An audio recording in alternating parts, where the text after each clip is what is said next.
Hey guys, it's M, and I've been doing this YouTube stuff for quite a while. If these few clips or videos on screen don't tell you, assuming this is going up on my second channel, this is obviously not my first.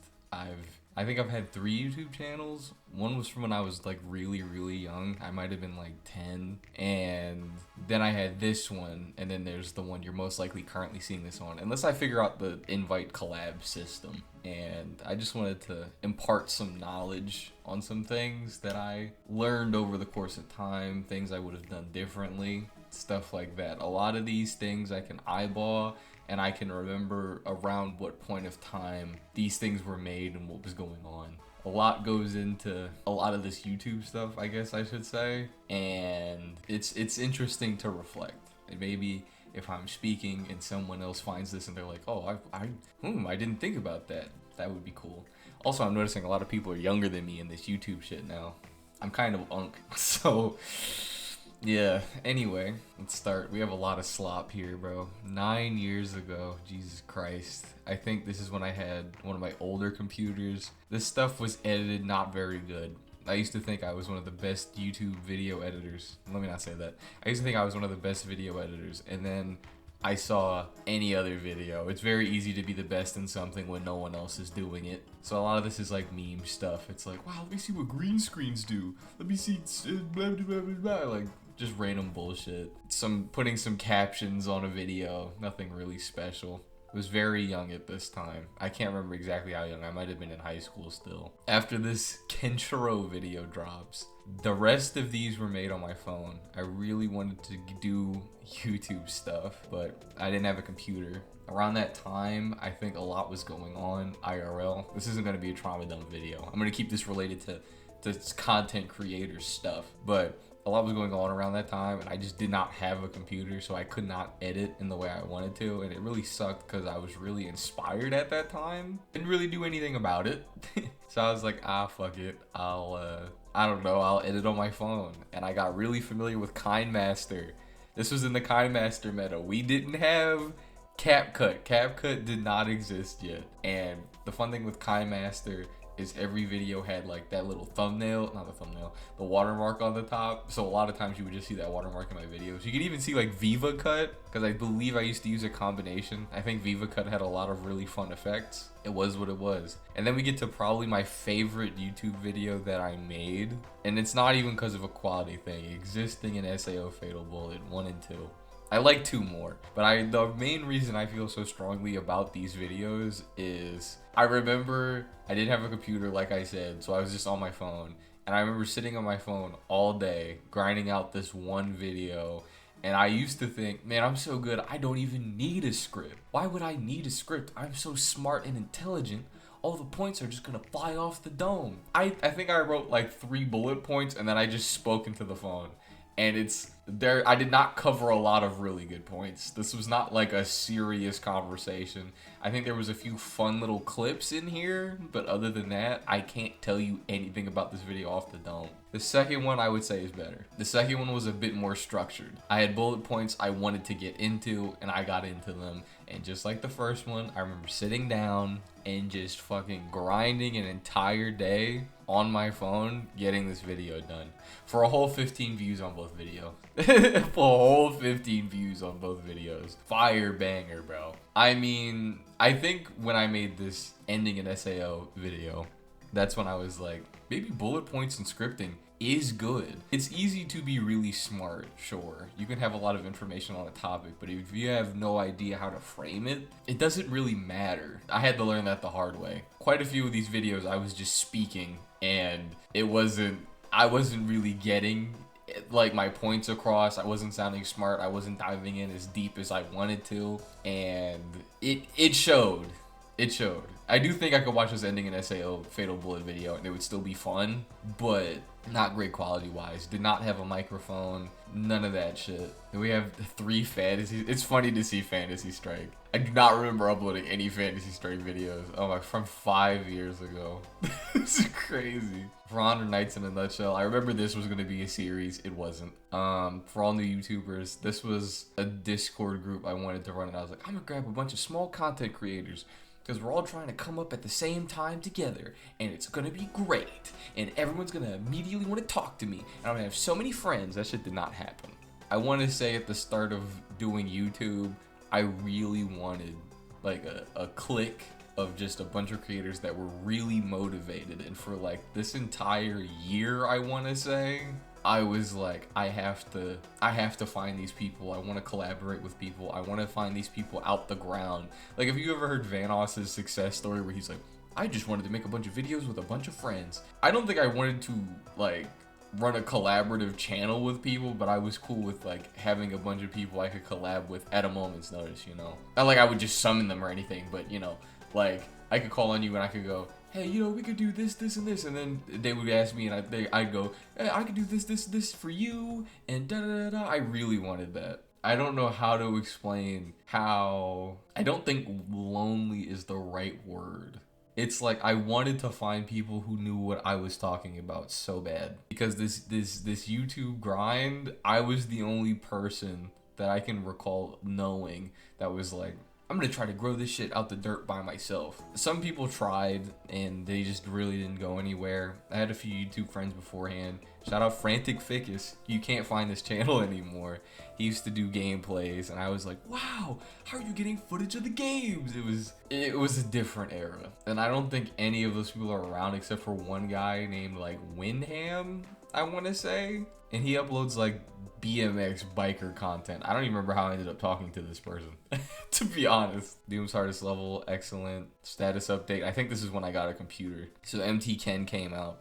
This was where the start of this channel really took a hold. I always loved HNK. Something that I don't know if people noticed about me is when I get into fandoms, I'm like really into them. And when I guess I shouldn't say fandoms. When I'm into pieces of content, I'm really into them. And there's like a really strong, intense grip they'll have on me for a time. And then I usually move on. But at this point of time, I was not a YouTuber. And what that really means is if I wanted to speak on something, I really couldn't. Like, Fist of the North Star is a show that not a lot of people know. I have one IRL friend who's seen the first season of it, and that was it. So there wasn't really anyone I could talk to about that. And there were a ton of little niche things that I loved that I just could not talk about with anyone because they just would not be interested in it. So this was young M experimenting, spitting out a video on a thing that he didn't know other people were into. And this is kind of, I guess, what shaped me going into HNK. I'm not sure what, actually I am, but this video did pretty well. That's a very important note. This video did pretty well. 98 views was huge for me at that time. World's Worst Leatherface. There's not really anything to say here. I redubbed Raiders. I was always into voiceover stuff. I think voice acting and bringing these fictional characters to life is really fun. It's fun to see like the art of these, I don't know, fictional creations and going like, what would they sound like? All that kind of thing. So I was really into voiceover for a time. I'd like to say I still am, but it's kind of hard to get away with doing voiceover and voice acting and all that stuff without like a studio, because it's not like you're gonna go, let me hit this yelling line without getting like a noise complaint or something, right? But Raiders was a series I was really into. Looked back at it, I don't think it's very funny now. I think this scene in particular that I dubbed was pretty fun, but other than that, no. I don't think that series was very good. We got the Rao and the Assassins mix. There were a lot of mixes of songs I wanted to do, and given I was into such random niche games, I could make a lot of really random mixes that you just weren't hearing anywhere, but mixes were not bringing the subs in. Yeah, I wish they were. I made a lot of stuff that I still use to this day, actually, if I can, that is, but they weren't really doing anything for me, so I was kind of in the mud during this era. Like DJ Subatomic Supernova is from like No Straight Roads. No one is thinking, let's do the No Straight Roads and Sega All-Stars Racing crossover, right? A lot of this is like meme shit and then more mixes. This Dark Souls video I made on my phone. Jiren and Rao's theme. This is a mix I use kind of frequently. I used it more on this channel than I do nowadays on Other M, but that's just how it is. Rune Factory, eggs. Epic 7 theme. I don't even remember what Epic 7 is. So, yeah. So, Gundir's a boss. These were fun. These were fun videos because I learned, I want to say, in these times, I would upload videos and then I would download them to my phone and then I would edit them. But doing things that way is something you're really going to have to notice if you want to do video content off of like gaming platforms nowadays even, is you cannot really upload a video, then download it, then edit it, because it gives you like the worst quality of that video ever. So these Dark Souls videos are just like peanut quality. There's a Jump Force, yeah, that's what that game's called. There's a Jump Force video I did, and it looks horrendous, and I'm really mad because it was really fun at the time. I even got to use this Life Will Change Jordo mix, which I think is fire, and it got 2.1k views, so even though I was like a nobody at this point, people clearly thought it was fire. Like, there were a lot of little gaming videos I did at this time, and they just didn't look great. I think this From Dodge Noob to Parry God vid is probably the best looking one, and I don't know why. I have no idea why it looked so good. The logcast was kind of me. I don't know, I wish I could from here show how quick the upload time was between all of these things, but when I tell you I was grinding this shit, I mean lived and breathed this shit for a while. I was like, if I'm grinding, I'm grinding. What is a quick form of a video that I could make that I would be interested in doing where I could just speak and then upload it? And I came up with the logcast, and this is where around this time Marauder was my icon. My icon was me in like my hoodie and my goggles and all that, and I just put him on a blank background. The funny thing is this isn't like a cool image or anything. I don't know how proper YouTubers do it, but this is literally a bunch of assets. This is not a still picture with one green screen, which would be the easiest way to do this. It is me in KindMaster, and I moved all of these images individually. KindMaster does not have a layer setting.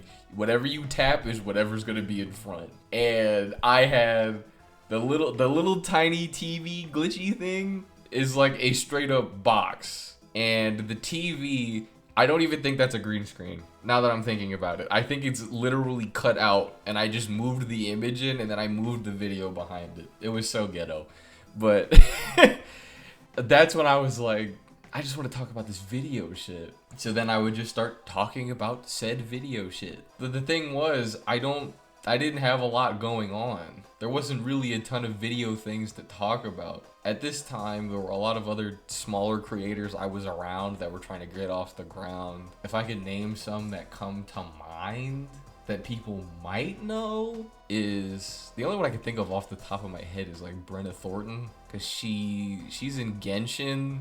She's in that indie game, Scarlet Skips. She's in that game. I really wish I could think like Deshaun Ricks. I used to, like, I shouldn't say talk to. I was in the group with these people. We were in a few Discord calls, but I didn't really get to know them. The other people I could name, I can't imagine anyone would know just off the dome. Some people didn't take the stuff as seriously as others did, clearly. But yeah, real talk, all I had to talk about back then was me grinding on my phone, and it was kind of it. It was kind of it. It was just drama within the small groups, and maybe some small gaming stuff here and there. That was it. I really didn't have a ton. Trying to be a full-time YouTuber, I did like this. This was a lot of work. It's a lot of moving parts and keyframes, and on a phone, that shit is miserable. I wish, like, that's something you wish before death, is work with keyframes on a phone. It's so annoying. Oh my god, B-Boy Madeir. I gotta click on this. I gotta click on this because there's a fun piece of history. I had sent this to a Reddit. This was around the time where I was like, okay, so I have to outreach to people. Because a lot of times people will go, I'm gonna just upload and we're gonna see what happens. When you're just starting out, I don't really think you can do that. This is before the whole TikTok and Instagram Reels and YouTube Shorts era. You still had to go out and like post your shit. So I was like, let me see what some other small content creators are doing. As I said, I was kind of looking around for people back then, and there should be a comment here. Wesley, he changed his name. This person was Nibulus Bibuli or something like that. This dude, I think, had maybe 1 or 2K subs when I heard of him, and he was like, I'm gonna review your videos and I'm gonna tell you what I'm looking for. And he said it in like parentheses. I'm not really looking for a gaming channel. And I sent him like my one gaming video in horrible quality because it had the problems of the gaming stuff I mentioned earlier, right? And he tore me apart, and I don't want to say it was in a super constructive way. This isn't like to stir up drama with Wesley. This was like years ago. I doubt he even remembers it, to be honest. But I sent him the video and he goes, let me think. I mean, you sound like a nice guy. Your energy's on point, but the video quality sucks. And then he goes on for like a paragraph. I believe I made a video on what he said. I'm sure it's a little bit after this. He goes like, the quality is just like a bunch of shit on the screen. Like he's doing the AVGN joke kind of shit. And when I'm looking for serious criticism, and I'm not gonna fake, it hurt me. Because another thing is when you do this YouTube stuff and you're just starting, you have to put yourself out there. And most people do not have to put themselves out there like this. So it hit really different having someone just completely shit on you and you just see it and you're like, I just have to accept this, I guess, you know? What's Wesley doing?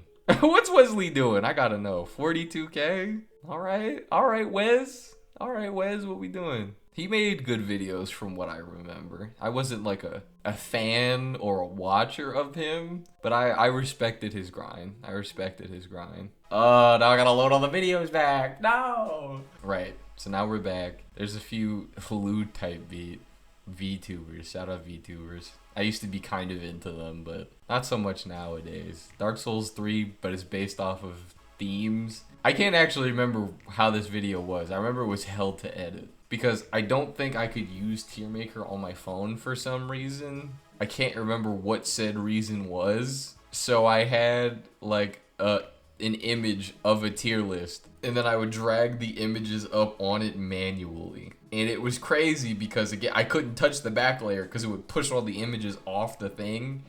So that was fun. That was fun, I want to say. I'm like, I can't. It was something like that. There was some weird technical thing that made this video a nightmare to make. And I made 2 of them, and there's a little bit of a gap. Oh god, crushing on VTubers. That's fucking crazy. That's not a video. That's not a video I would have made nowadays. Holy shit. And then Empowered Marauder showed up. This was a meme post. I didn't even make a thumbnail for it. This is just some random image I found, and then I just put my little watermark. Not on this image. Not to claim whatever image this is, just to go, like, this is my video. That's throughout the whole thing. Doom Final DLC glitch. When do I get my computer? Where's the computer arc? I thought we passed it already. I'm gonna probably cut it out when I mentioned it earlier, but yeah, when do I get my computer? Coroni, yeah, another VTuber, by the way. You could tell things got a little bit more serious because DS3, you notice there's a thumbnail. The rest of these, I believe, are just screenshots from the videos, right? Like this Midir pic, I think is just one I grabbed off Google. But then you see the Logcast gets a thumbnail. This DS3 video gets a thumbnail. This other Logcast video gets a thumbnail. They start becoming a little more normal because this is when I'm like, I can't just upload shit. I have to try. I think a certain realization a lot of people have to come to is you can be funny, sure. Even if you're the funniest person on the planet, you're gonna have to put in a lot of extra effort to get seen in the first place for someone to acknowledge that you are that person, right? That you are that funny, that you can do so and so, right? And I was like, okay, no matter how good I think what I'm making is, which in retrospect, it was not that good, I'm gonna have to put some extra effort in. And what I used to do for these thumbnails, which was awesome, and I'm happy I'm recalling it, is I used to go into KineMaster. I would pose all of these images. Again, these are all standalone images still. I do not have Photoshop or Fireworks or any of that. I used to pose all the little pictures, and then I would screenshot them, and then chunk them up, and then post that as the thumbnail. Holy shit, it was so crazy. This was such a ghetto era, bro. This is such a thug it out and see what happens. So Gale's a boss. This is when I used to struggle with Dark Souls bosses. I'm not saying that like, yeah, my dick is so huge nowadays. It's just, this was when they were a bit newer, right? So, at least newer to me. So I was like, oh man, this is crazy. This is the Dark Souls game. Now I could play pretty much any of those games kind of comfortably. MCZ Pro's Halloween special. I think this is like nothing. I think there's like a volatile screamer, And then there's just like a bunch of little fun facts. Like I think I mentioned how I got a copy of SA2, Sonic Adventure 2. Let me make sure that anyone thinks that's anything else with that acronym. And it was like a fun fact about how I got that game, and there was something weird on the back of it, like physically on the copy. That's all this was. I had to stall it to 3 minutes to make it look like an actual video. So another YouTuber reviewed my channel. This is the response to this Madeir video. This is where I was like, and this guy fucking tore me up. But I think my brain worked differently at this point. I was a lot more sensitive. I was a lot more reactive. And I put up I sat on this for like a day, or I sat on this for a while. Again, there's a decent chunk of time. I want to say this is like maybe like a week or so afterwards, or maybe 2. And I sat on it, and I was like, I can either be upset about this or make it a video and make it mean something. And so I made it a video and made it mean something. And I remember going like, you know, this really gave me a lot to learn from. And all that stuff is true, but at the moment, I think if I was speaking raw, it would not have sounded like that. I would have been like, I think this guy's kind of like, if that happened now, I would have been like, I think you made some good points, however, you sounded like a dick. Because that's what I was thinking. To this day, that's kind of what I think happened. But I worded it a lot more intellectual. That's the best way to put it. Sayu with Sweet Mountain. This is another mix.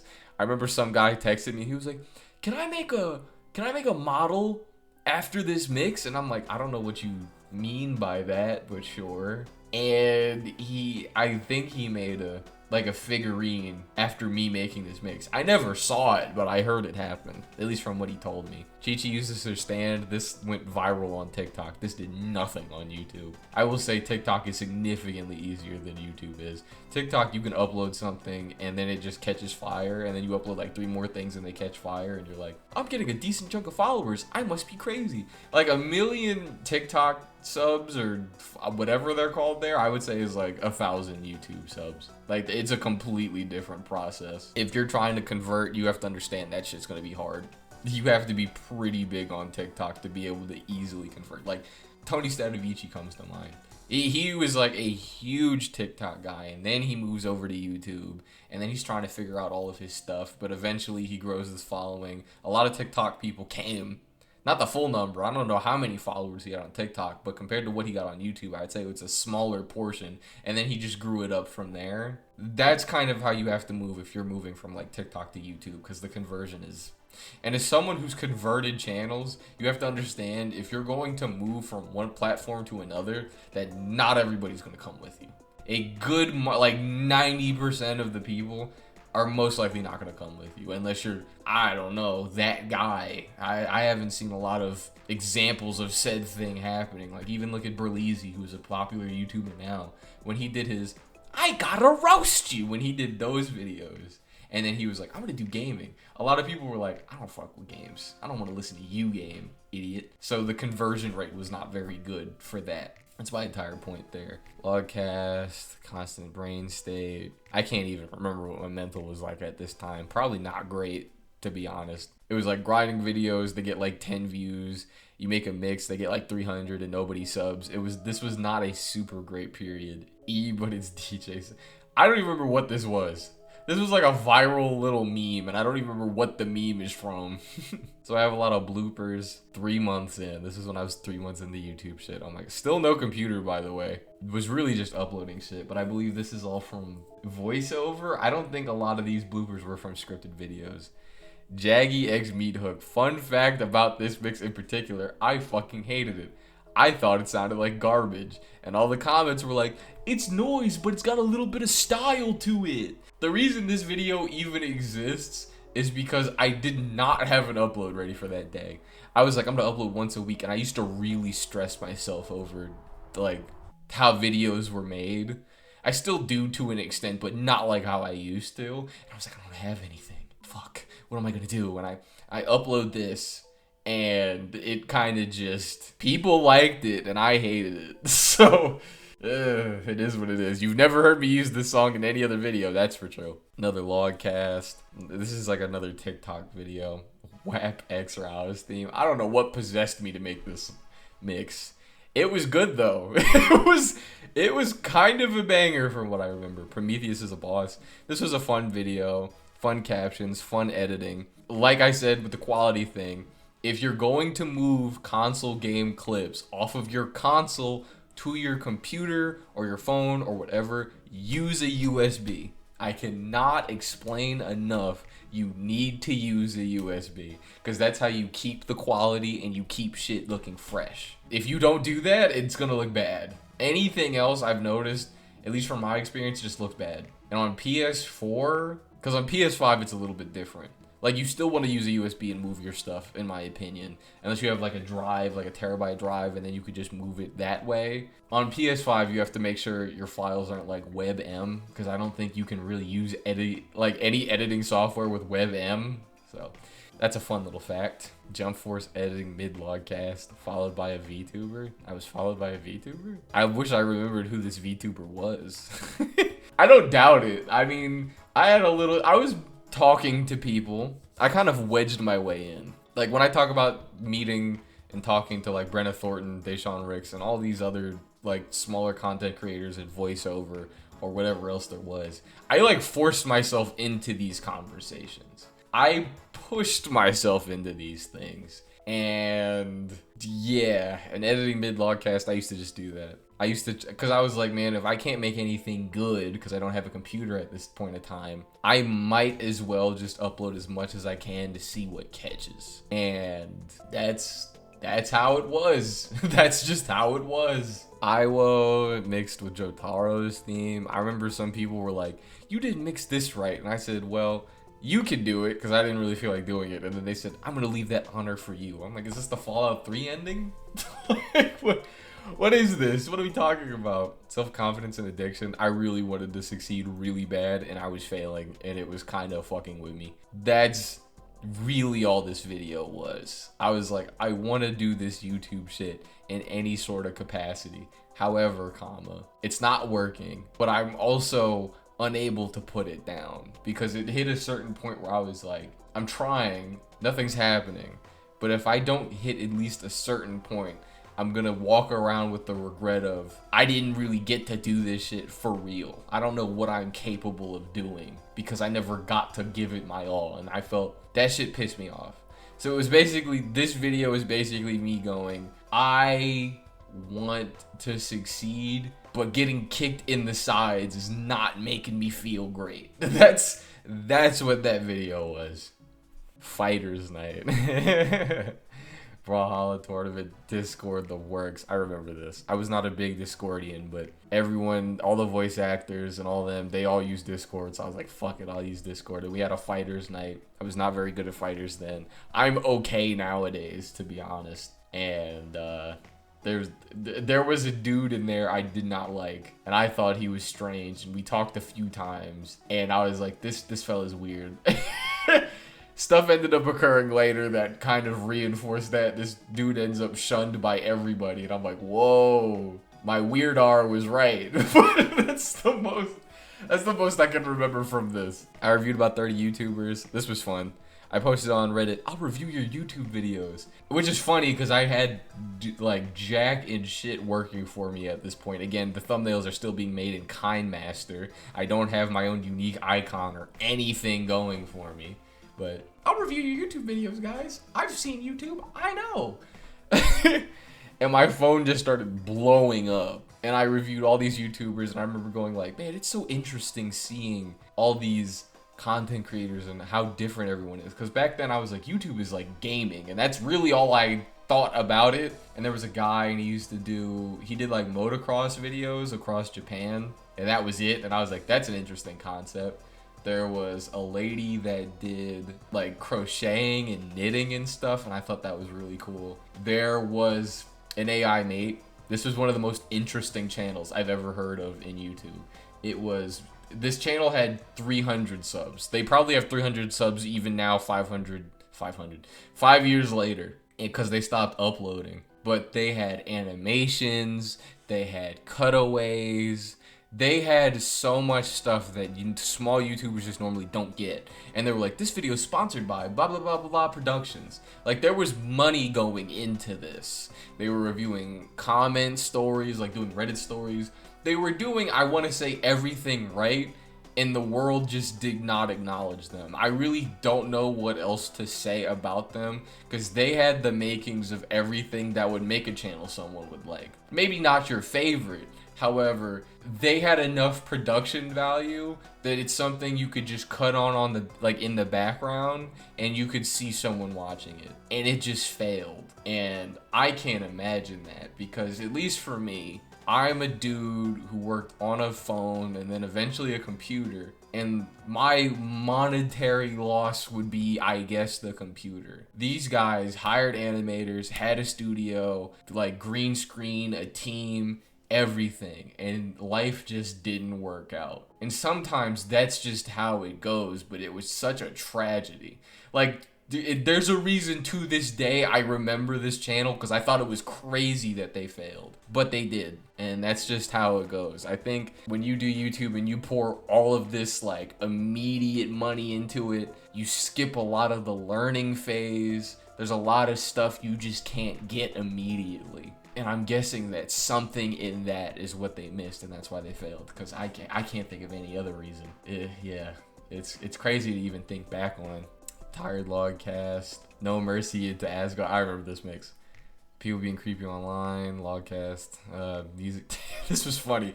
I think I was talking to, oh my god, what is the artist name? DJ Kells or something? I don't even know if they draw anymore. There was an artist, and they posted on their story like some Christmas YouTube, like some Christmas music mix. And I was like, that goes with DJ Subatomic's theme. Like they have the same tempo, the same, all of that bullshit. Oh my god, my Christmas video is saved. And I thanked them, and they were like, I don't know what you're talking about, but you're welcome, I guess. So this video just barely made it to Christmas in 2020. My ending in my 2020 ending, this was like a Fallout styled voiceover video, and I was like, I think I had just graduated this year, and I was like, let me do a fun haha Fallout parody. I want to say I had a computer by this point. I'm not sure. I want to say so, because at the very start I had one, and then when the Logcast started and like the SAO videos happened, I did not have one. I'll make it clear on the screen when I had a computer and when I didn't, because all of this is around the period where I just did not have one for like a year or two, right? I want to say I had not Candid. What is that app called? Camtasia.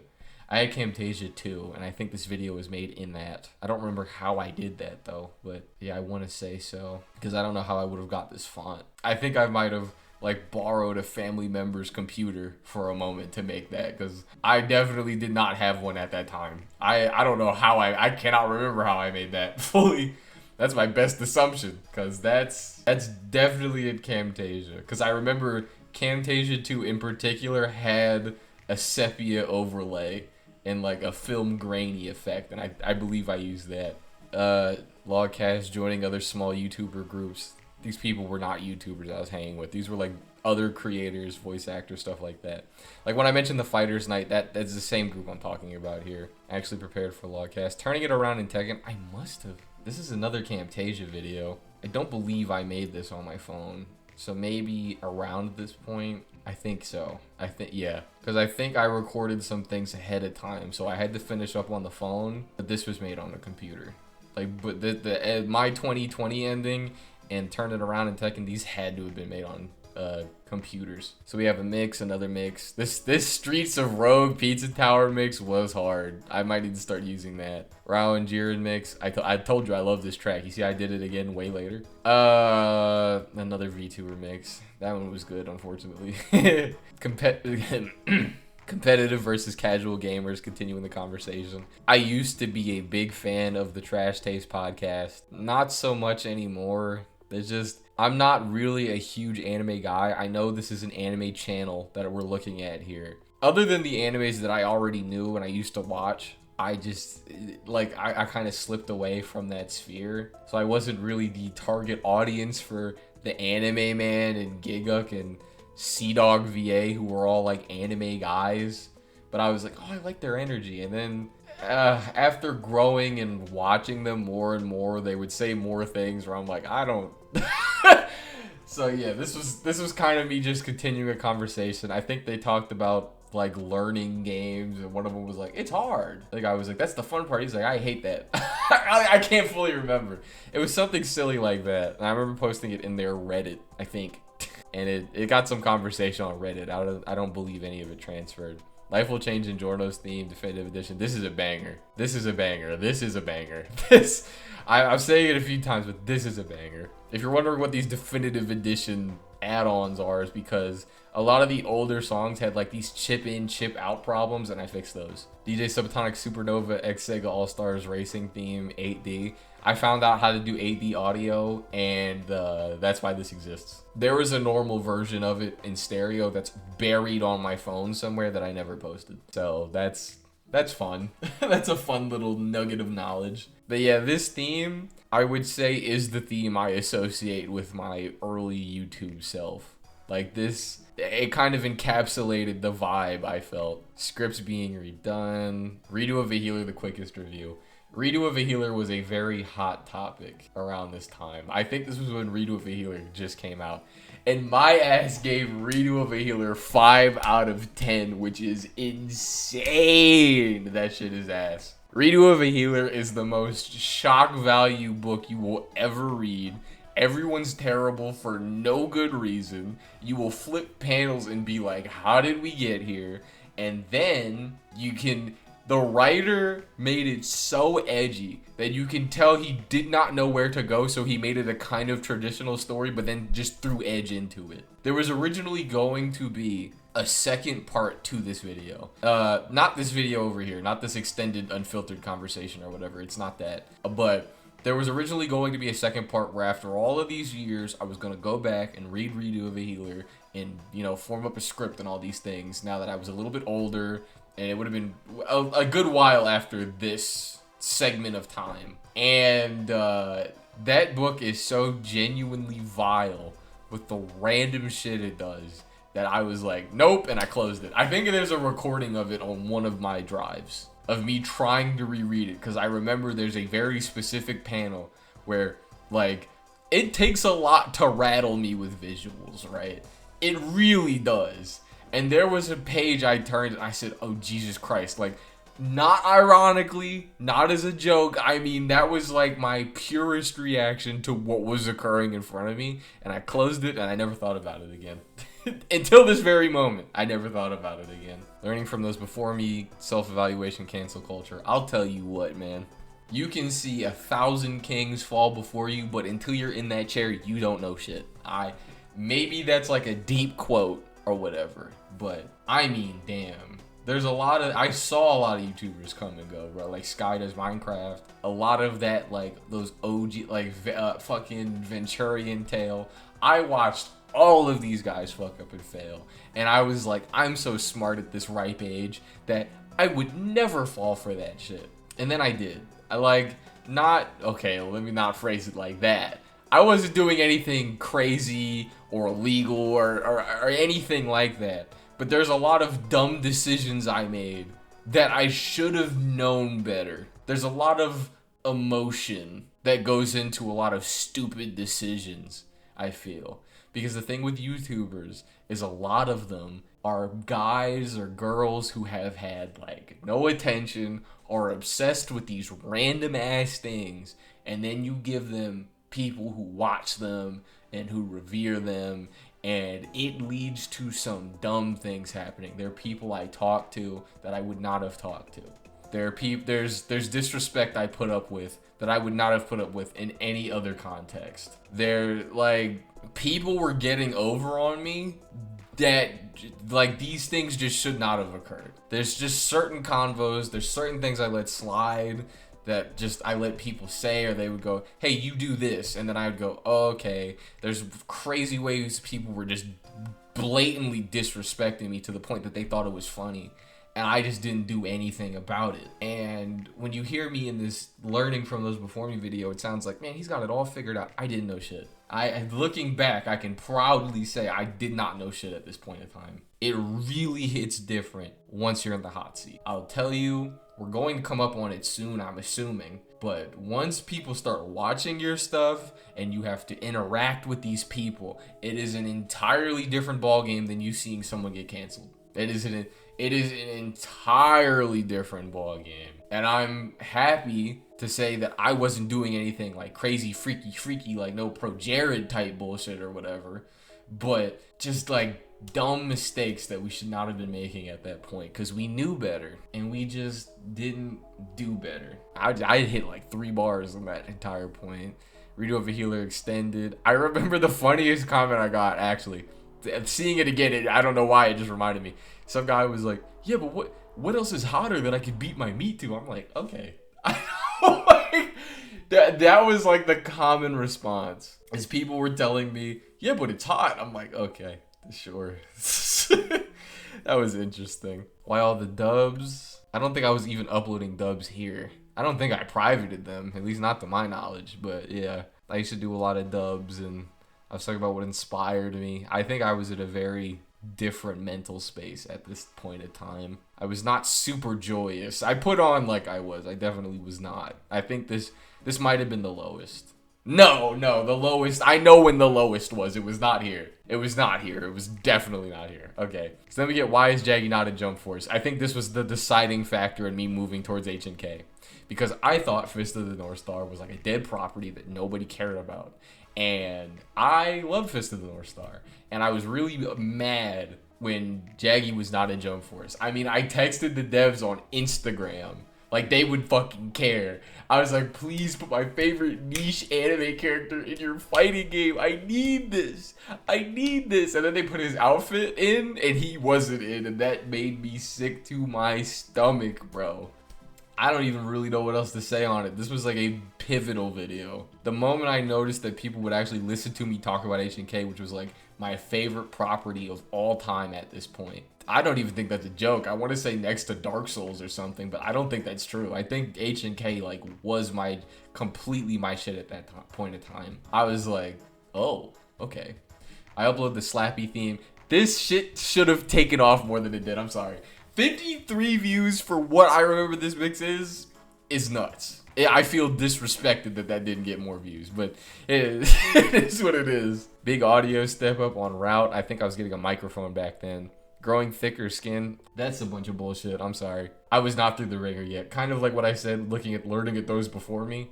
Growing thicker skin, there wasn't really a situation where I would have needed that. To be honest. Like, yeah, that guy earlier that was like, this video is a big piece of dog shit. It reminds me of when I shit on the toilet and then someone smacked me with it. Like, that was probably the craziest thing that was told to me at this point of time. I've went through worse. I've went through worse. Rising up the ranks. Another VTuber mix. Why Monster Hunter Rise has me excited, especially after World. I did not like World. As I'm sure anyone who's seen the World videos can attest to. And I'm sure I worded it way smarter. Rise had me excited. I thought it was interesting. I thought it was going to change up the game. And it did. It did do all of those things. So that's mainly what this video was. I'm shocked it almost got 1K. People must have been really hyped. But yeah. Remnant RNG design nigh close to perfection. I think this might have been the first this is the first real video I can think of, right? Because why is Jaggy not in Jump Force? Yes, I did have a computer during this time, but it wasn't great. The Remnant video, that's what I'm trying to think of. I think this was the first time I had a script and I adhered to it. And it shows because the structure of what I'm saying just comes across way better in this video. I would play all of these just to make sure you guys understand what I'm saying, but I don't want this video to take like 3 hours. Maybe I'll upload a super extended version should this do well. Views are kind of low right now, so I don't see that happening. But maybe I'll upload a super extended cut if there's any interest. So, yeah, I think this is where it was scripted. I remember scripting this video. Oh my god, and there's a cringy bit. There was a part where I spoke Japanese, and I did not know Japanese. And I said it the entire bit through Google Translate. And I broke it up into parts because I kept fucking up words and pronunciations. It was bad, bro. The rest of this video, I'd say, is good. It's a little short, considering how much Remnant had going for it. But I remember going like, fucking, and here's Haro. Now the problem is with Haro's, yeah. I was complaining about the special kills because it was like, this is how you get a unique reward. And I was sitting there, but how am I supposed to know to get the special reward when you give me no design incentive to tell me that? The problem with Haro is they want you to shoot his knees, but why would you shoot his knees? Because his upper body is huge. Oh my god, bro. Yeah, I remember this. And then there's a bit where I talk about getting something with the Houndmaster. There's like a dog or something you can get. And I was like, man, oh, you did this? Well, did you do this other part? Guess you gotta restart. And it was a joke like that multiple times. I'm shocked I still remember this. Another mix, a little update, the new changes to Monster Hunter. Were they good or bad? I don't know what compelled me to make this video. I was always a Monster Hunter fan, but I can't remember what drew me to this in particular. I can't recall a ton about this. Can you beat Transformers Devastation? This is a video that lives in my heart because I need to make another Transformers Devastation video. Transformers Devastation is one of my favorite playing action games of all time, and I mean that so wholeheartedly. I feel damned that that game is not publicly playable anymore. But I remember sitting down, I remember scripting, I remember streaming this so I could get the footage to not look like dog shit. Oh my god, bro. What an era. And the funniest thing was, because I believe it happens in this Remnant video, the drive I had, the USB I had was like 32 gigs. So anytime I worked on something, I had to slowly move it off the system, move it onto my computer, slowly. A lot of this shit was slow, and and then move back. It was crazy. But yeah, I mean, there's just so much shit that occurred here, bro. This was, I remember tagging Challenger Andy in this video, and he was like, how dare you make fun of me at the start, like as a joke. I don't think he actually watched these videos. He probably did not care about some random 18-year-old, like, but however old I was back then. But yeah, it was crazy. This was a heavy video to work on. I mean, I think this might have been the hardest I worked on a video ever at this point. It was so much. The scripting was annoying because I would play the game and then script afterwards, and I was trying to recall all of my thoughts in the moment, and I was like, oh man, yeah, it was crazy. I think it came out well. It didn't do very good though. Came back to Warframe, is it worth it? This was a good video. I think the audio mixing was bad.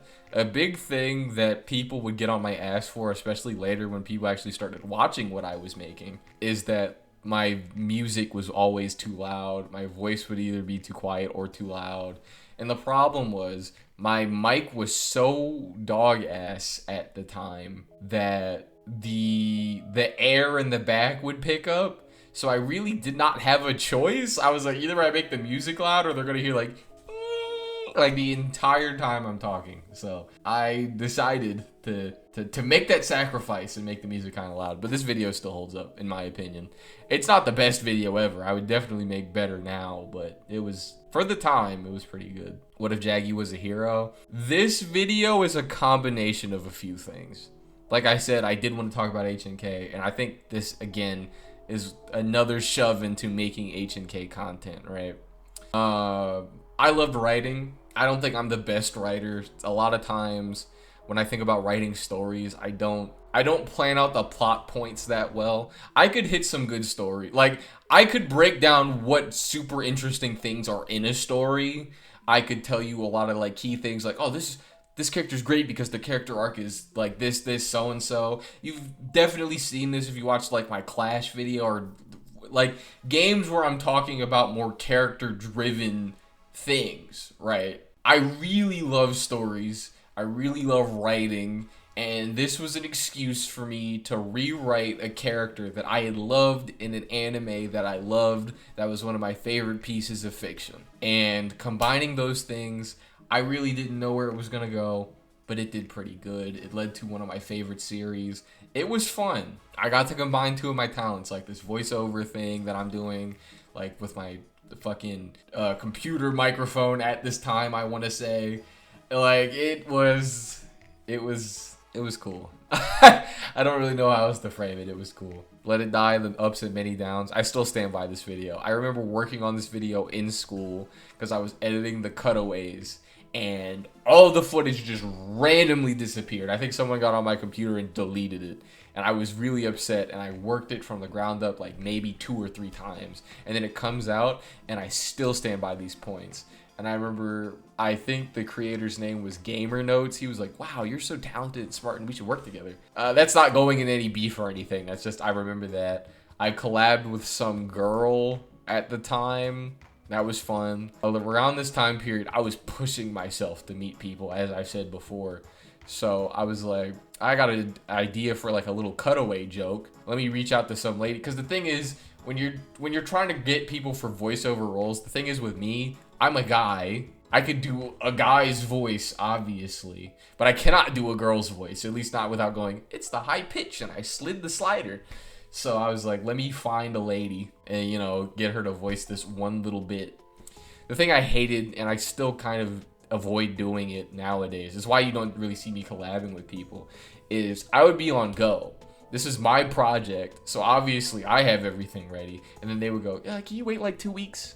And I'm like, 2 weeks? For a sentence? For like a paragraph? Like I don't think I ever gave anyone a paragraph, at least at this time.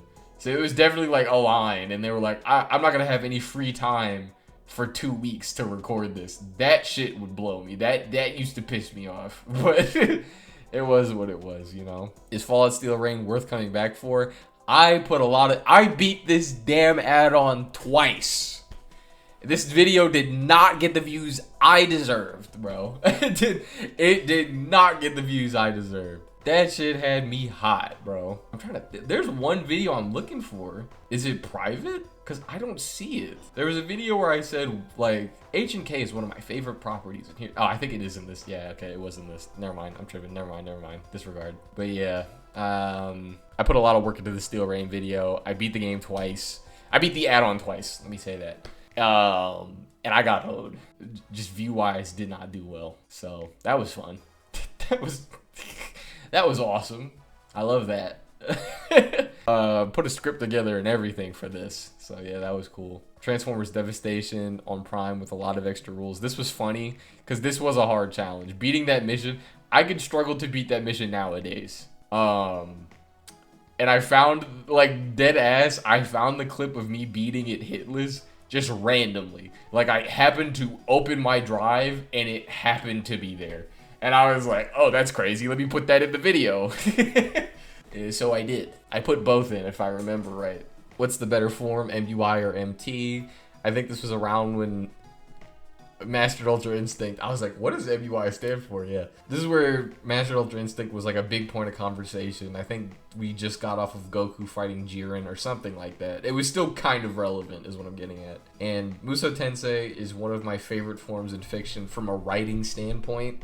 Very interesting if you're only hearing this from the second channel, but to shorten it, Musou Tensei, the main character of Fist of the North Star, you go across this entire story, he's losing a ton of friends to this guy, and then when he eventually confronts the guy, and it's like this is really gonna happen, we're really gonna fight moment, the souls of his friends like go into him, and it's not like a friendship is power thing, it's like a full technique where he's subconsciously like contacting their souls and he's fighting like with them inside of him. And it's one of the coolest narrative things in fiction to me because it makes the entire story feel relevant. Like, it's not just him using this move, it's like this character that the villain killed and we know very well is technically here. Like, I made a video on it, and maybe I'm not doing it the full justice it deserves right now, but yeah, Musou Tensei was awesome. Like, to this day, I think if someone did a concept like Musou Tensei in an anime or a movie, I would be right there for it. It's just such a awesome payoff to a story to just see this monstrous guy like destroy everybody left and right, and then at the very end, the first time he feels fear is when the souls of all of those he's killed through the story that we know and we've seen suffer and then like just die come back to hunt him at like his most vulnerable. It was awesome. It's such a great piece of writing, and I'm like, I could glaze it for quite a while despite it not being that long of a scene. What if Shin was the good guy? It's funny, I didn't even really love Shin like that. I just kind of wanted to see, I could write again. That's really what happened. Didn't really go that far. I actually did not finish Fist of the North Star at this point. I got to the first major villain. Seeing this is going on both channels. I'm talking about Rao. I got to like the first Rao fight at this point. And given no one else watched HK, I didn't see a reason to fully watch the rest. I knew what Muso Tensei was. I knew what happened in that arc, but I did not see everything that led up to that. If you're wondering why this what if ended right around Rao's first encounter or something like that, like around that point, that was why. Casual talk about minor issues I have with HNK. This is when I went heel turn, let's talk about HNK, right? I wasn't really doing game reviews anymore, which again wasn't really a super big thing I was doing at this point in time. To be fair, some people might go, you were chasing the views a little bit. Like, yeah, I do love Fist of the North Star, but I mean 8.2, 741, 500, these reviews I was not hitting. You saw the views from the start. They were abysmal. So it's definitely like, okay, I like this thing, and people seem to like me talking about it. We got to talk about Garuda. This is around this time I had ended up joining an H&K Discord because I wanted to share my videos. Again, you can't just sit back and let your videos soak. You have to go and advertise yourself. So I'm advertising on like YouTube, Reddit, Discord. And I think joining a Discord was one of the biggest mistakes, and I'll get more into it later. There's a certain degree of disconnect I think creators should have with who is consuming their content. And I did not really learn this lesson yet, and it really became an issue around this point, because from as early as, because now I'm thinking about it, because it wasn't really relevant beforehand, but as early as that So MT came out, which is like all the way down here somewhere, I was in this Discord, but I wasn't making videos on H&K, so it didn't matter. And then we get to this, we got to talk about Garuda video, and I've already made 2 videos that have been kind of talked about in the remains of this fandom. What if Jaggy was a hero? What's the better format, UI or MT? Casual issues. Like, I'm kind of in the H&K fandom. This is around when I started to kind of get like, oh, that's the H&K guy, right? And Garuda Gaiden was not a story that I liked. I think I was more generous on it than I would have been now. Again, I was a little soft boy back in these days, and I didn't really want to upset people. I want to say I gave it like a 5 or something, or like maybe I would have gave it like a 4 or something. Like, it really didn't add anything to the grander story. It just kind of occurred. It felt like an OC. There's literally a part in the story where the character is standing under the one window that's in the ceiling, and it shines down on his map, and it reveals exactly where he needs to go. That shit is crazy, and to this day it's crazy. But yeah, to keep it on the Discord thing, like I said, I've been in this Discord for a while, but I just start to matter. And I'm hearing rumbles of like, he doesn't even know what he's talking about. And this escalates. This ends up escalating a lot. The reason let's talk about H&K pronunciations. The reason this exists is because they were like, you're saying everyone's fucking names wrong. You're disrespecting us. And I'm like, okay. So instead of just complaining about it, I made a video on it to make more content of it. Casual deep dive of the breakers. This was just because I was interested in the breakers. But this is when I really went into H&K content. This was when I was like, okay, there's an interest in this thing. I finally get to talk about one of my favorite pieces of fiction. Let's dive into it. And then I did. I ended up talking about Legends Revive, which is the mobile game for H&K. Can we save old units? Kenshiro versus Jotaro. These crossover videos were like, I mean, immaculate for me, bro. They always did well. They were also really fun to write for. I love JoJo. I loved Fist of the North Star. All of these, I can't think of a single video where I did like so-and-so versus Kenshiro that I did not like doing. It was always a really fun time to make these. And then we have Thank You One, then this is heavy. We have to talk about LP Ken.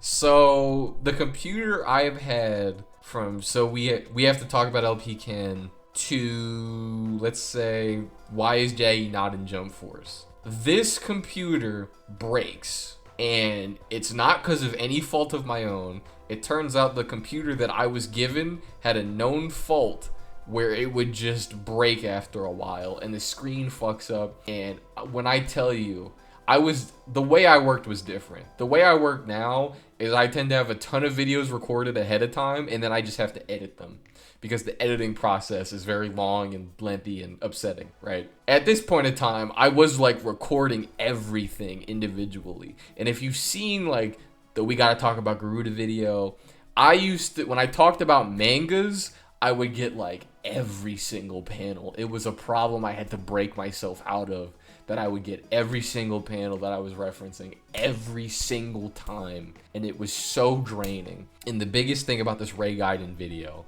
is I fucking hated Ray Gaiden. I think Ray Gaiden is a bad story. It is a prequel story that accomplishes literally nothing.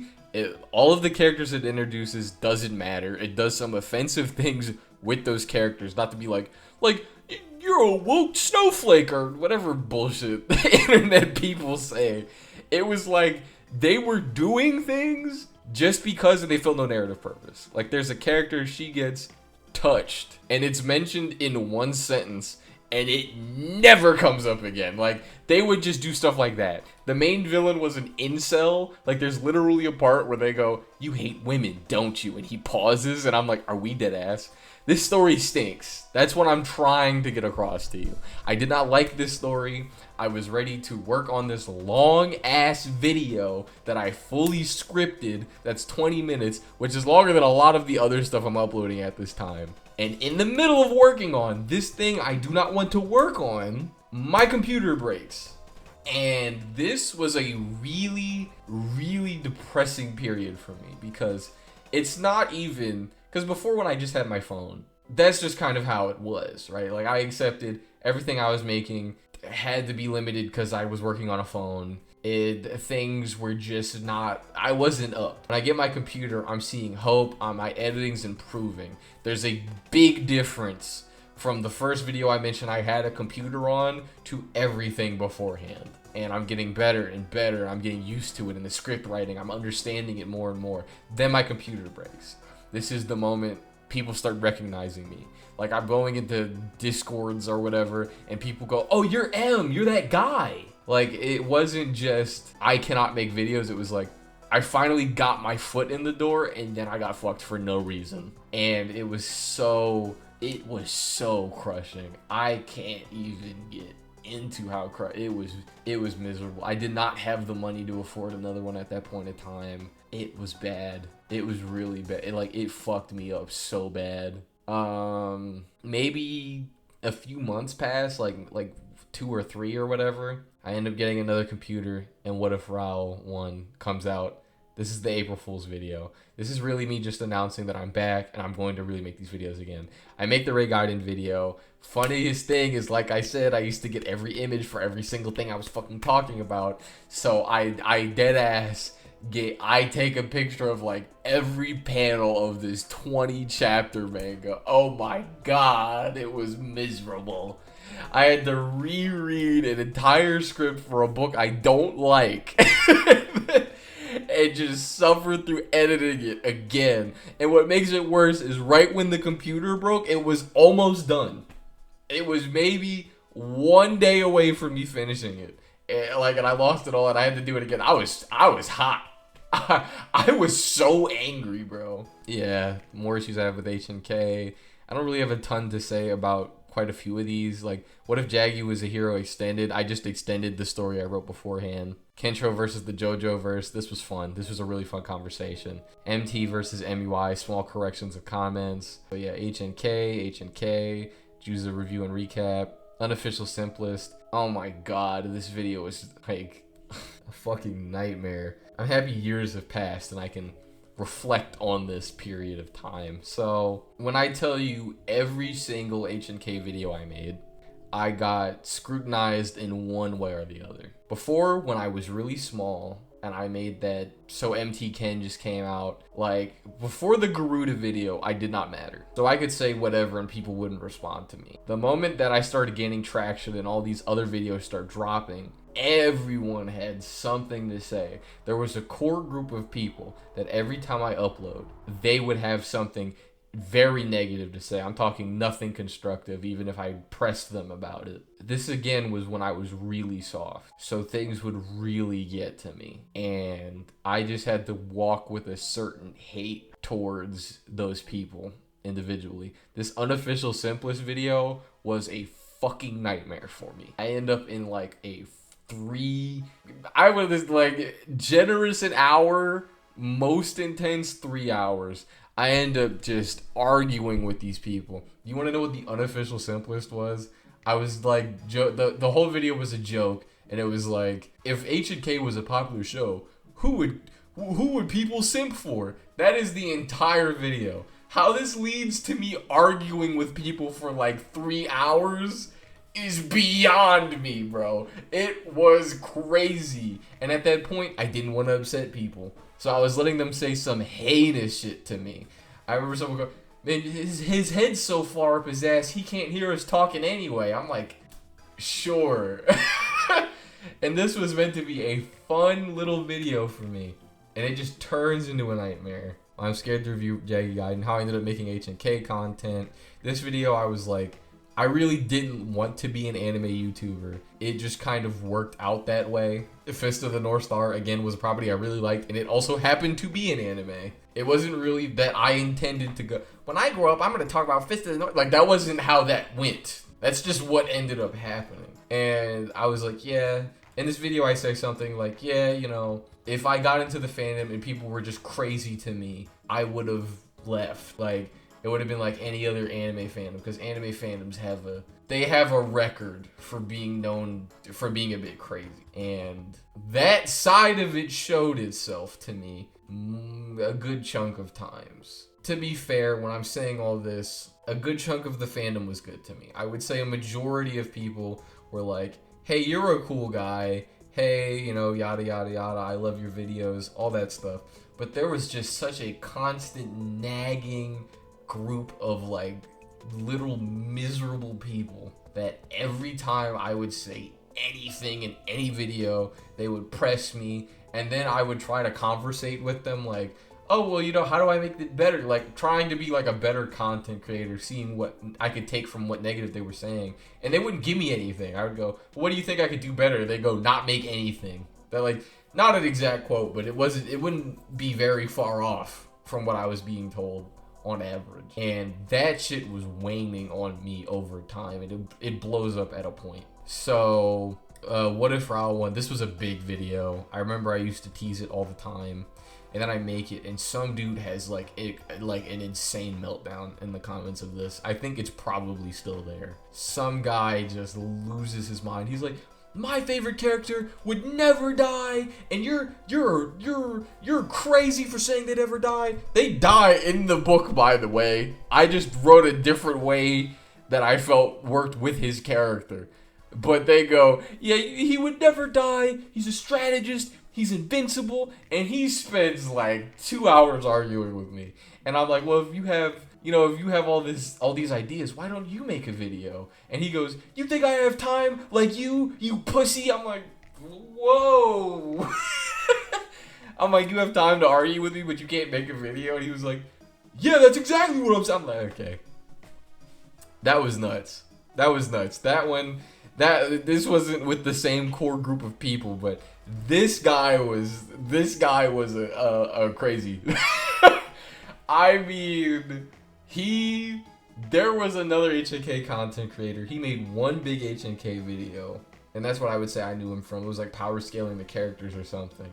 And he went into his comments after he hasn't uploaded in years, and he went, you should make a video like this again because this other guy doesn't. Like, this dude was going out of his way to badmouth me to people.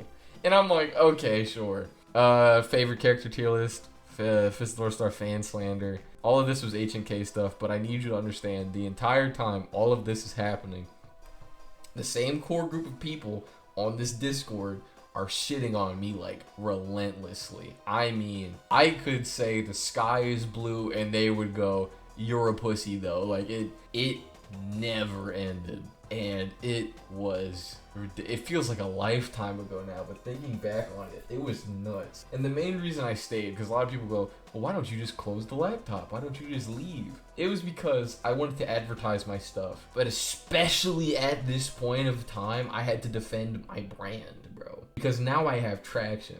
Now people are seeing me. And this core group would shit on me before people even got to know who I was. Like, I would post a video in there and they go, "It's fucking dog ass," and they would respond so fast I know they couldn't have seen it. Like, it was just like that. These people would lie on my name in a heartbeat. Like, they would do anything to shit on me. One of them told me to me, they said, "At any point I would lie because it's funny to make you look bad." Like, this is the level of people I was dealing with every single time, bro. It was ridiculous. It was crazy. And the normal nutcases that you expect when you talk about an anime fandom would show up. There were some people that would say things I'm not gonna repeat here, but it was nuts. It was genuinely crazy. And I remember thinking, well, I'm trying to bring up this piece of content that we love, and I'm not shitting on you guys for it. Why do you have a problem with me? And you have to accept that people are just going to have a problem with you. It does not matter if you did anything to them. It's just going to occur. And that really sucks. But that's what I mean by you need a level of disconnect between you and your fandom. Like, I don't think I made a Discord yet, but I would not do that again. You would not catch me making a Discord for, like, the other M channel.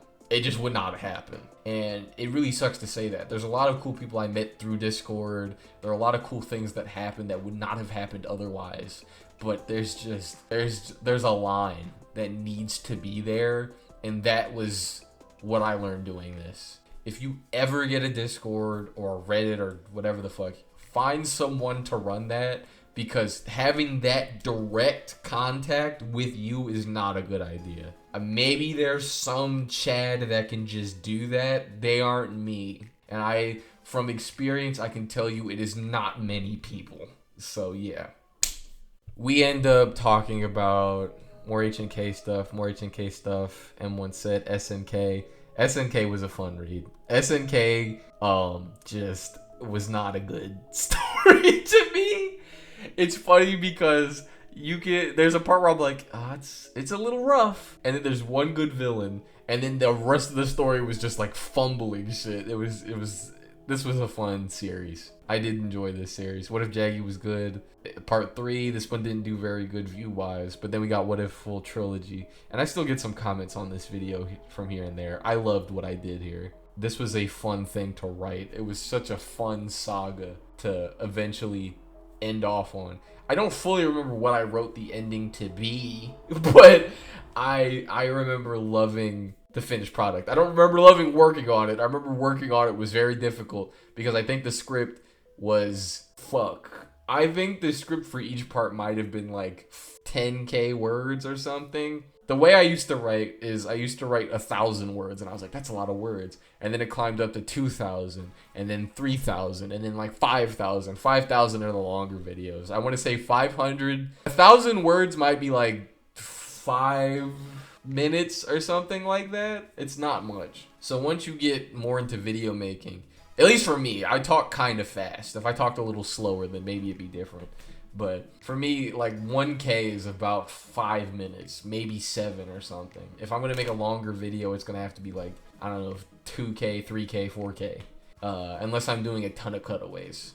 So What If Jaggy was good it was such a fun time, bro. And everyone was like, wow, you did really good writing this character and all that. And I really got to express my writing chops, and I love that. Jaggy is a character that more so in its extended media. I think in main story HNK, I do not relate to this character much. But, no, at all actually.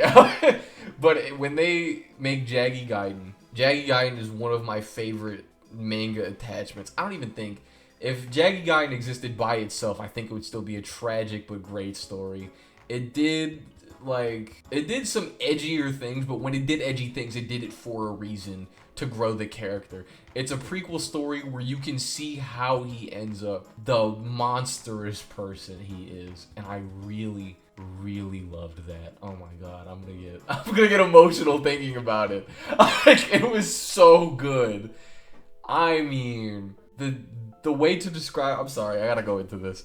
The way to describe Jaggy is he was someone who wanted love from his father. That's how this story starts. And then he gets a love in his girlfriend. Things aren't really working out with his dad, but he has his girlfriend. His girlfriend dies.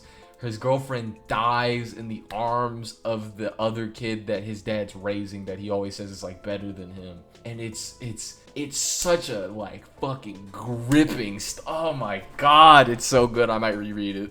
It's so good. It's such a tragic but great story. I mean, yikey yowzers, bro. And this is something I do want to make sure, and I'm sure comes across when I'm speaking now. The reason I stopped making HNK things, as we're going to get into, is not because I lost the passion for it. I still love this shit. It's just things didn't work out the way that I imagined they would have, you know? Combined with a few other factors. Today in HNK Legends, this was just a bunch of HNK stuff, why I like Jaggy. I wish I went more into depth on this. Like, real talk, this video should have been, I love Jaggy Guide. I love the fact that this character is just a mess, but you understand how he got there. What If Falco Actually Used Gento is a really good video, bro. It was so much work. So many still frames, so many keyframes. There is a sequel of this on my hard drive somewhere about another character. I think part of it's on Patreon. At least the part I worked on is on Patreon. It was fun. I wish it got more views. I know 1K's good, but I wish it got more views. It was very fun to work on. Hokuto DD, Power Scaler. I want to say, oh yeah, I know exactly. Around this time period. It doesn't look like much happened here, but I guarantee you a ton happened here. So, again, the entire time in the background, I'm getting shit on by this core group of people day in and day out. It gets to the point where people are contacting me saying, you shouldn't be around these people at all. And I would agree with that. I really should not have. But I was thinking, I'm too soft if what they're saying reaches me direct. Like, yes, there should not have been that line of contact to begin with, like I keep saying. These comments should not reach me. If you're going to do this YouTube shit, you have to be able to just get shit on and keep rolling. And I was not really able to do that. Every single time they said anything, I felt like I had to respond because they were bad-mouthing me to people who did not know who I was yet. And I was still growing, and just like every fucking day, I would say I had like anxiety. I'm not diagnosed or anything. I don't sleep at night and get like go into a cold sweat or anything. This is not like I didn't get like a doctor, like a real condition from this. But I can tell you every time I uploaded, I would get anxiety because I knew the next day I'd wake up and these people would shit on me relentlessly. And like they would shit on me. They would shit on me to people who didn't know me. They would lie on my name. They would lie to me to try to invalidate me. I remember one of them ended up arguing with me over a video and I disagreed with what they disagreed with me on. And then like 2 weeks later, they told me, I don't even watch anything you make. And I was like, how did you argue literal points I made individually if you don't know what I said? Like they would just do shit like that. And it was crazy. It was genuinely nuts. And the worst part was, the fandom is so small that if I had made a video on this group of people, it probably would have done some damage. And I knew that. And that's really the worst part. The entire time, I want to say I had the power to do at least significant damage to this group. As you're seeing all of these HNK videos scroll by, I'm like known at this point. People would know me. If I went into groups, they would go, oh my god, you're that guy. Like, you're the HNK guy. Like, it wasn't just, it would happen every once in a while. It would happen almost any time I went into a space where it was discussed. Like, I was Mr. HNK, and if I had said what I could have said, I could have destroyed a good chunk of like goodwill. I could have at least got these people harassed for a while if I just kept bringing it up. If I shit on them publicly the same way they shit on me to their group where I used to advertise my stuff all the time, it would have been crazy. And knowing I had the power to do that at all times and I didn't, I would say that I respect past me for doing that, because I know how bad it was fucking with me. I know how anxious I would get every time I'd upload because of those people. And I knew every time I upload, I'd have to sit there and have a conversation. And every single time, like, they would lie, they would do whatever it would take to make me look bad. I knew it would happen. And I had the power to do something about it, and I never did. And I respect past me for being the bigger man in that scenario and not doing that. Because it would have been so easy. It would have been so easy at any moment to just drop the shit and go, you know what? Fuck these people individually. And I could show them in like everything. Not like dox them, but they're like online personas. I could have ended that shit immediately, and I didn't. And I'm still not going to, but it's crazy. I was way bigger than these people. I have been putting and working my ass off on these videos, and they would shit on me constantly, and they had nothing going for them. To the point where I can tell you a story where one of them tried to make a video, and then someone said their microphone didn't sound good, and they had like a mental breakdown. This shit is way more calm and relaxed than anything these people said to me. And they had like a mental break, and everyone came to like the emotional aid parade, but they would shit on me way worse daily. I'm like, oh, okay. It was nuts. I find out that a few of them are just sexist in general. Like, it was bad. There was so much hypocrisy, bro. I can't put into words how fully awful it was to deal with these people all the time. Kensho versus the Medaka-verse. This is one of my favorite videos. I loved this video because Medaka Box was one of my favorite shows. It was a really interesting action anime. There were a lot of very interesting powers in this show. Could I watch it as an adult? Probably not, just because of the Japan thing where everyone's a high schooler. So I wouldn't read it nowadays, but when I was younger, it was my shit. And it was fun to mix H&K, this thing I really loved, with this thing I really loved in my past. Today in H&K, this video, I want to say, is where shit hit the fan. I think I snapped. Like, I do very clearly remember snapping, and I was like, I want to say something happened either...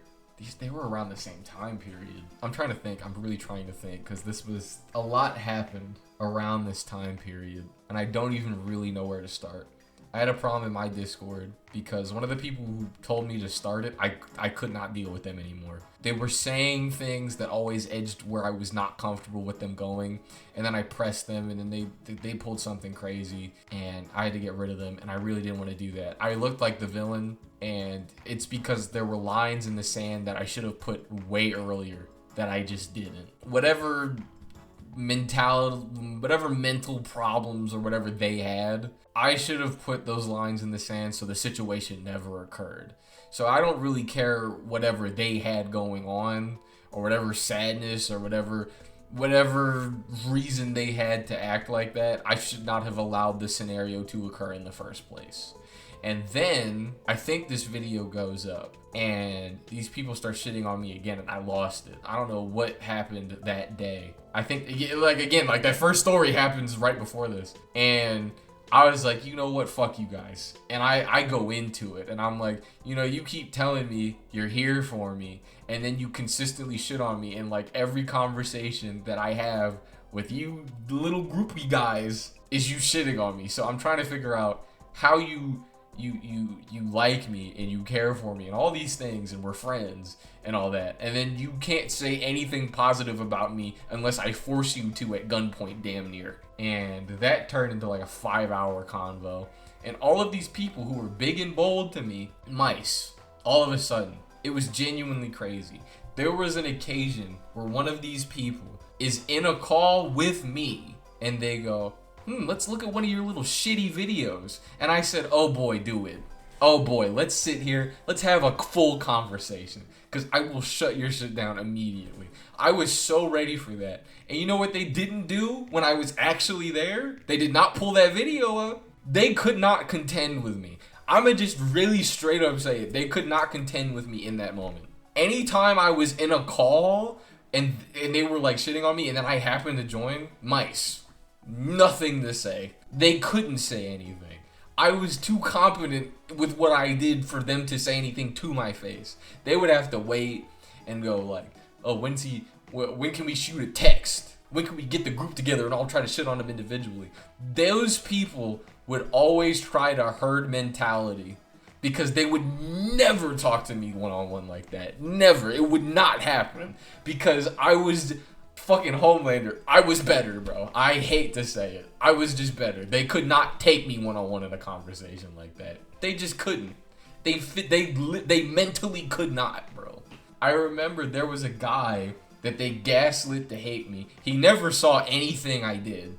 I had never talked to him, and he found an edit that I did on Discord or something. Like just a photo edit of one character beating another character. That was not in a video, and I made it for like a quick joke, and it somehow ends up in their group. And he goes, this looks like some dog ass. And I'm like, well, I didn't make it for anything. And he goes, oh, I'm still never gonna watch anything you make. Like, this is the kind of shit I would just have to deal with just because these people consistently chose to be fuckheads to me, bro. So, and like, again, like I said, they would never do that in a situation where they would have to directly contend with me. They would have to hurt me. That was the only way they would ever, at least, I don't know, visually think they got a leg up on me. I can't think of a single point that they ever made where they stood on it. There was one conversation I got into with one of them, and I'm counterpointing every single thing she's saying to me, and then she goes, this isn't worth my time. I'm like, oh, interesting. It's really, because the way that she starts the conversation, right, is she says something that's like, this guy doesn't understand what he's doing, he doesn't understand the subject material, he doesn't understand any of that. And I go, I do understand that. How I came to this conclusion was so-and-so. And then like 2 sentences later, they're like, I can't do this. I'm like, oh, it must be easy to pretend everyone's dumb when you run from them when they counter you. Like, this is the kind of shit I was dealing with. And it led to like this, I don't know, underground like hatred towards what I was doing. And I don't even really like saying that because again, there was such a good majority, but as humans, I feel like we focus on the negative very often. And when you're dealing with that sort of thing day after day after day, don't get me wrong, there were tons of people that loved what I was doing, loved that I was there. There were plenty of people that were neutral on what I was doing, and I didn't really care about that. I would get negative comments from time to time on videos, but they would end at that. Like, the way that these people would treat me, I was like, this H&K stuff, the magic was wearing off. And it wasn't even because of the source material, it was because of these people. And at this point, I felt like I was kind of just doing the H&K thing because I was the H&K guy. And it got to the point where I felt like I was the H&K. This is a thing that I'm sure any small YouTuber can relate to. Is they would go, I got pigeonholed into this one thing, but I don't think I could switch. And that's how I felt. I did like talking about H&K still, don't get me wrong. But it was just so, it was like, can I switch? And then with these negative parrots in my ear, one of them said something like, well, you couldn't do anything else anyway because you're not talented enough. The only reason people watch you is because you're talking about this thing no one else is talking about. I'm like, that shit ate me alive for like a while. And a bit after this isn't IRL knowledge. This isn't like someone I knew personally, like, in real life, but I knew of them because, like I said originally, I was really into meeting all these content creators, and one of the content creators I knew was, they went by Tyrant VA, and they VTubed on the side, and they had like a deal with like Netflix, and they were gonna work on these animes and these shows. And I remember thinking this person was so impressive, and then one day they I don't know how to say this on YouTube terms. They're not around anymore by their own choice. And all of this happens in the same span of like 2 weeks or something. I remember before this Kenshiro versus the Medakaverse went up is when I found out. I think it might have been the day before. And it was It was so disappointing. I don't know. I remember trying to record a video like this, and that part choked me up really bad. But yeah, that was crazy. That was genuinely crazy. And I couldn't believe what I was hearing. It was such like a storm of like shitty events. Like just back to back to back. I was like, bro, golly. It's crazy. I had talked to that person pretty frequently. I want to say that they were one of the people that made me feel valid in the VA space. If I ever sent a video or I was like, what does this sound like? They would go, yeah, sure. Like, I'll tell you. And then they were just gone.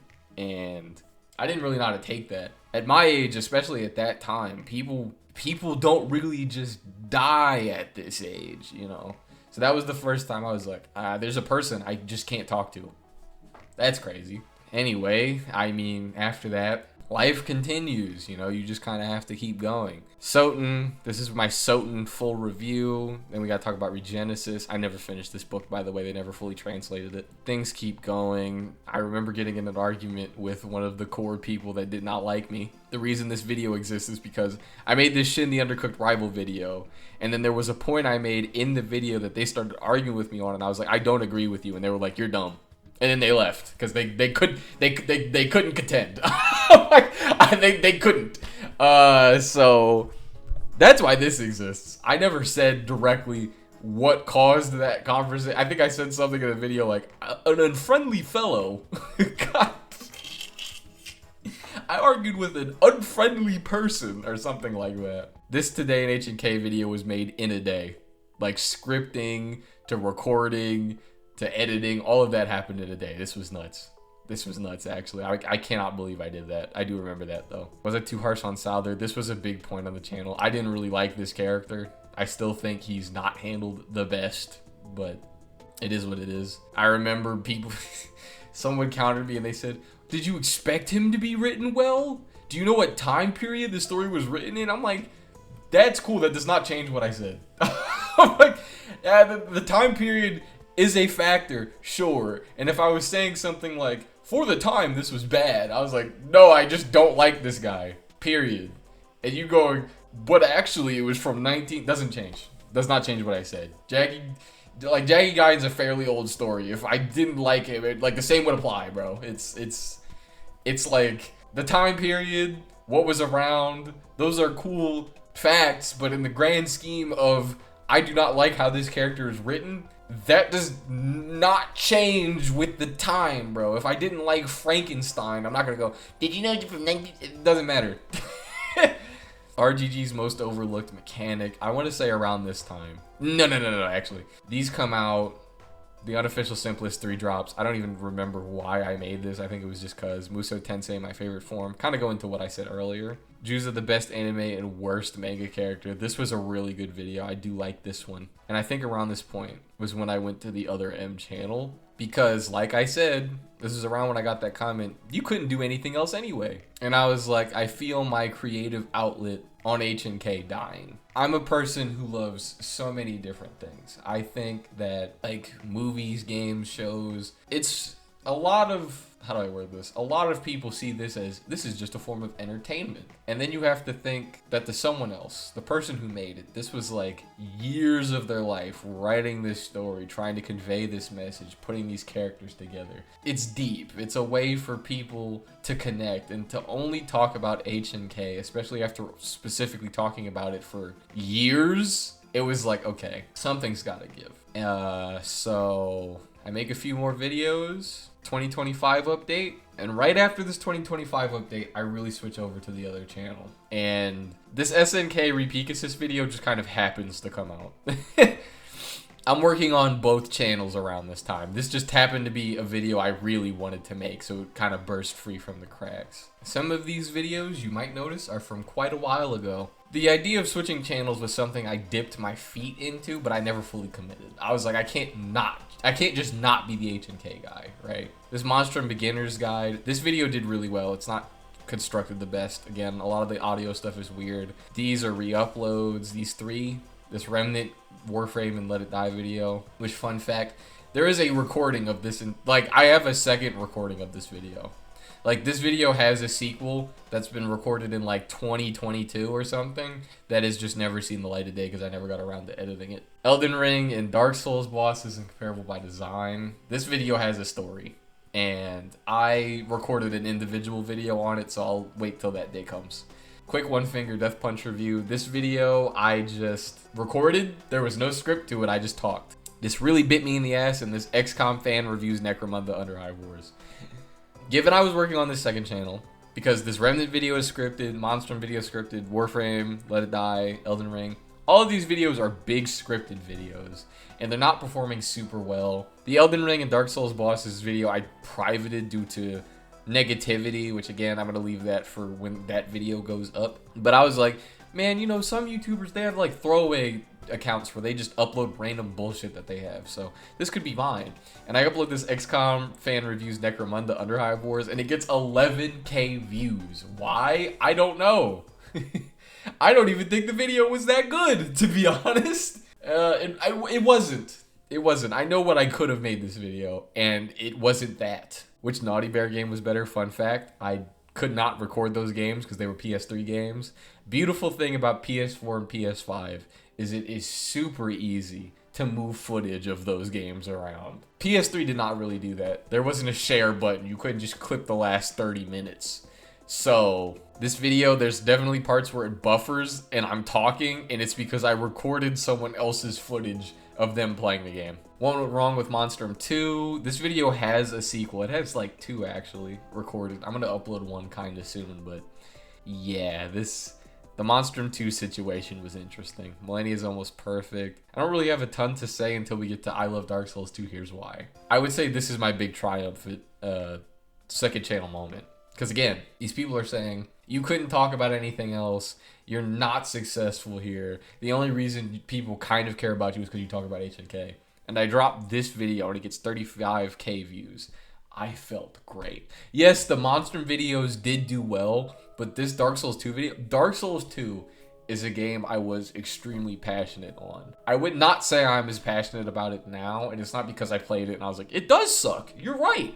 It's just that I've been playing other games and I haven't really come back to it. Like, yeah, I don't hate it or anything. I don't have any negative feelings towards it, but the injustice that this game was done by its fans, like in the FromSoft community, I don't feel as strongly about it anymore. I think it's more so I've said everything I think I need to say about it. So, but at first I just wanted to make a video talking about I Love Dark Souls 2, Here's Why, and I just talk about all the things I love about the game. And the rest, I really don't even know what else to say about it. It was just a really passionate guy talking about Dark Souls 2, and this video almost did not come out. That's a fun story. This video, the audio was messed up, like insanely for some reason. And there's one section where you can't hear it. I think I'm walking into one of the memories and my mic gets really bad. The whole video sounded like that for me before I uploaded it. And I was like, oh my God, I'm gonna have to scrap this whole video. And I've been working on it for like a week. It was, I don't know why it sounded like that. I don't know what I did. It might have been a DaVinci 12 or whatever version I was using back then problem, but it all worked out. And this video really helped boost my confidence in I could talk about other things. So then I talk about the entire Dark Souls trilogy. Dark Souls, I think, is a story written in such a unique way. And a lot of people will complain, yeah, man, but it's so weird and different.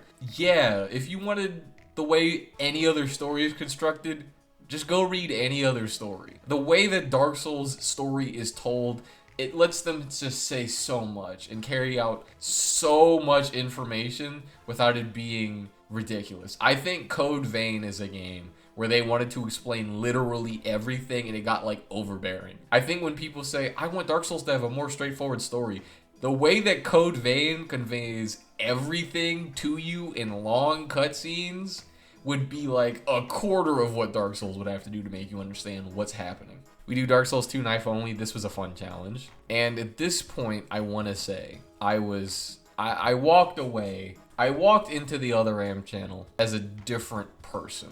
I knew, I was like, I'm not doing Discords. That's not happening. I'll send out my stuff, but I'm not connecting to these groups individually. I'm not going to try to learn what these people feel about me. like try to get cool with them. It's not happening. I'm gonna make what I make, and I'm gonna send it out, and whatever people feel is how they're gonna feel. If I'm missing out on potential friends or whatever, which I'm sure I am, that's a sacrifice I'm willing to make to avoid all of that stuff that happened on the last channel ever happening again. But the good thing was, hate comments did not move me. Again, as I'm sure I've conveyed, I was shit on and ridiculed every single day by those people. There is nothing a YouTube comment once a week is doing that matches you talking back to someone, and then they go, yeah, you're like them browbeating you to your like face. Like it's completely different than getting a YouTube comment that goes like, you're dumb, idiot. Like I got some crazy comments with some of the Dark Souls 2 videos.